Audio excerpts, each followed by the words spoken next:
ಮಹಿಳೆಯರ ಹೆಸರಲ್ಲಿ ಅವರು ಮಹಿಳಾ ಮೀಸಲಾತಿ ಅಂತ ಹೇಳಿ ಮಹಿಳೆಯರಿಗೆ ಮತ್ತೊಮ್ಮೆ ಅವರು ಟೋಪಿ ಹಾಕಕ್ಕೆ ಪ್ರಯತ್ನ ಅವರು ಪಟ್ಟಿದ್ದಾರೆ. ನಿಜವಾಗ್ಲೂ ಇವ್ರಿಗೆಲ್ಲ ನಾಚಿಕೆ ಆಗ್ಬೇಕು. ನಮ್ಮನ್ನ ಈ ಬಿಜೆಪಿಯ ಎಲ್ಲ ಸಂಸದರು ಮತ್ತೆ ಈ ಶಾಸಕರು ನಮಗೆ ಒಂದ್ ಕಡೆ ಇಲ್ಲಿ ಈ ಮರು ವಿಂಗಡಣೆ ಡಿಲಿಮಿಟೇಷನ್ ಸಹ ಈಗ ಮೋಸ ಆಗತ್ತೆ. ಈಗ ಮಹಿಳೆಯರಿಗೂ ಸಹ ಈಗ ಅನೇಕ ಬಿಲ್ಗಳನ್ನ ಪಾಸ್ ಮಾಡಿದ್ರು 12 ವರ್ಷದಲ್ಲಿ. ಅವ್ರೇನಾದ್ರೂ ಹೇಳಿದ್ರ, ಏನಾದ್ರೂ ಕೊಟ್ರ? ಇದು ಈಗ ಇಲ್ಲ ಪಾಸ್ ಮಾಡ್ತೀವಿ ಆದ್ರೆ ಅದನ್ನ ಇಂಪ್ಲಿಮೆಂಟ್ 10 ವರ್ಷ ಆದ್ಮೇಲೆ 20 ವರ್ಷ ಆದ್ಮೇಲೆ ಅಂತ ಇಲ್ಲ. ಮಹಿಳೆಯರಿಗೆ ಮಾತ್ರ ಯಾಕೆ ಹೀಗೆ? ನಮಗ್ ಯಾಕೆ? ಅವ್ರದ್ದು ಇನ್ನೊಂದೇನು ಒಂದು ದುರುದ್ದೇಶ ಏನಿತ್ತು ಅಂದ್ರೆ, ಈಗ ಅವ್ರಿಗೆ ನಾವು ಸೌತ್ ಇಂಡಿಯಾಲಿ ದಕ್ಷಿಣ ಭಾರತದಲ್ಲಿ ನಮಗೆ ಎಜುಕೇಟೆಡ್ ಅವ್ರು ಏನೇನೋ ಸುಳ್ಳು ಹೇಳ್ತಾರೋ ನಾವು ಅದನ್ನ ನಂಬಕ್ಕೆ ನಾವು ತಯಾರಿ ಆಗಿರ್ಲಿಲ್ಲ. ಹಾಗಾಗಿ ಇಲ್ಲಿ ಯಾವುದೂ ಸಹ ಬಿಜೆಪಿಯ ಅವರು ಆಡಳಿತಕ್ಕೆ ಅವ್ರು ಇರೋ ರಾಜ್ಯಗಳಿಲ್ಲ.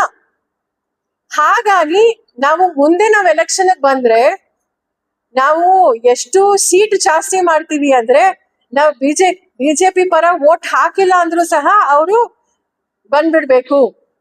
ಉತ್ತರ ಭಾರತದಲ್ಲಿ ಮಾತ್ರ UP ಮತ್ತೆ ಮಧ್ಯಪ್ರದೇಶ ಅವರು ಎಲ್ಲ ನಮಗೆ ಜಾಸ್ತಿ MP ಗಳು ಬಂದ್ರೆ ನಾವು ಅಧಿಕಾರಕ್ಕೆ ಬರ್ಬೇಕು ಅಂತ ಈ ಡಿಲಿಮಿಟೇಷನ್ ಅವ್ರದ್ದು ಇದೇ ದುರುದ್ದೇಶ ಇದ್ದಿದ್ದು.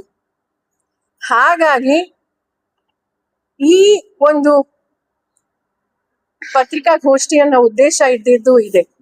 ಒಂದು, ಮರು ವಿಂಗಡಣೆ ನಮ್ಮ ರಾಜ್ಯಕ್ಕೆ ದಕ್ಷಿಣ ಭಾರತಕ್ಕೆ ಮೊದಲನೇದಾಗಿ ಅನ್ಯಾಯ ಆಗ್ಬಾರ್ದು. ಎಲ್ರೂ ಕುತ್ಕೊಂಡು ಚರ್ಚೆ ಮಾಡಿ, ಯಾವುದೇ ಪಕ್ಷ ಆಗಿರ್ಲಿ, ಯಾವುದೇ ರಾಜ್ಯ ಆಗಿರ್ಲಿ, ಮತ್ತೆ ನಾವು ನಮ್ಮ ಪಾಪ್ಯುಲೇಷನ್ ಆಗಿರ್ಲಿ, ನಮ್ಮ ಹೆಲ್ತ್ ಕೇರ್ ಆಗಿರ್ಲಿ, ನಮ್ಮ ಎಜುಕೇಶನ್ ಆಗಿರ್ಲಿ, ನಾವು ಇನೋವೇಷನ್ ಆಗಿರ್ಲಿ, ಅಂದ್ರೆ ಎಲ್ರದಲ್ಲೂ ನಾವು ಮುಂಚೂಣಿಯಲ್ಲಿದ್ದೀವಿ. ಅದಕ್ಕೆ ನಮ್ಗೇನು ಬೆನಿಫಿಟ್ ಸಿಗಬಾರ್ದ? ಆಮೇಲೆ ಎರಡನೇದು ಮಹಿಳಾ ಮೀಸಲಾತಿ. ನಾವ್ ಯಾವ್ದ್ರಲ್ಲೂ ಕಡಿಮೆ ಇಲ್ಲ, ನಮ್ಗೆ ಅವಕಾಶಗಳು ಬೇಕಷ್ಟೇ. ನಮ್ಗೆ ಏನ್ ಕೆಲಸ ಸಿಗುತ್ತೋ ನಾವು ಕರೆಕ್ಟ್ ಆಗಿ ಮಾಡ್ತೀವಿ, ನಿಯತ್ತಿಂದ ನಾವು ಮಾಡ್ತೀವಿ, ಕಷ್ಟಪಟ್ಟು ನಾವು ಸಹ ಮಾಡ್ತೀವಿ. ನಾವು ನೋಡಿ ಪ್ರತಿಯೊಂದು ಕ್ಷೇತ್ರದಲ್ಲೂ ಸಹ ನಾವು ಯಾವ್ದ್ರಲ್ಲೂ ಕಡಿಮೆ ಇಲ್ಲ ಅಂತ ನಾವು ತೋರಿಸ್ಕೊಂಡಿದೀವಿ. ನೋಡಿ IAS IPS ಅಧಿಕಾರಿಗಳಲ್ಲಿ ನಾವು ಎಷ್ಟು ಜನ ಮಹಿಳೆಯರಿದ್ದೀರಿ ಅಂತ ನಾವು ನೋಡ್ತಾ ಇದ್ದೀವಿ. ಪ್ರತಿಯೊಂದು IT ಆಗಿರ್ಲಿ, IT BT ಆಗಿರ್ಲಿ, ಡಾಕ್ಟರ್ಸ್ ಆಗಿರ್ಲಿ, ಟೀಚರ್ಸ್ ಆಗಿರ್ಲಿ, ಯಾವುದೇ ಒಂದು ಕ್ಷೇತ್ರದಲ್ಲೂ ಸಹ ನಾವು ಒಳ್ಳೆ ಕೆಲಸ ಮಾಡ್ತಿದೀವಿ ಅಂತ ನಾವು ತೋರಿಸ್ಕೊಂಡಿದೀವಿ. ಈಗ ನೋಡಿ 10th ಎಕ್ಸಾಮು ಮತ್ತೆ PUC ಎಕ್ಸಾಮು ಈಗ ರಿಸಲ್ಟ್ಸ್ ಬಂತು. ಪ್ರತಿಯೊಂದು ರಿಸಲ್ಟ್ಸ್ ಅಲ್ಲೂ ಸಹ ನಾವು ಟಾಪ್ ಅಲ್ಲಿ ನಮ್ಮ ಹೆಣ್ಮಕ್ಳು ಇರ್ತಾರೆ. ಆದ್ರೆ ನಾವ್ ಬೇರೆ ದೇಶದಲ್ಲಿ ನಾವು ನೋಡಿದಾಗ ಅವರು 50% ಅಲ್ಲ, ಒಂದೊಂದು ದೇಶದಲ್ಲಿ 60% ಕೊಟ್ಟಿದ್ದಾರೆ.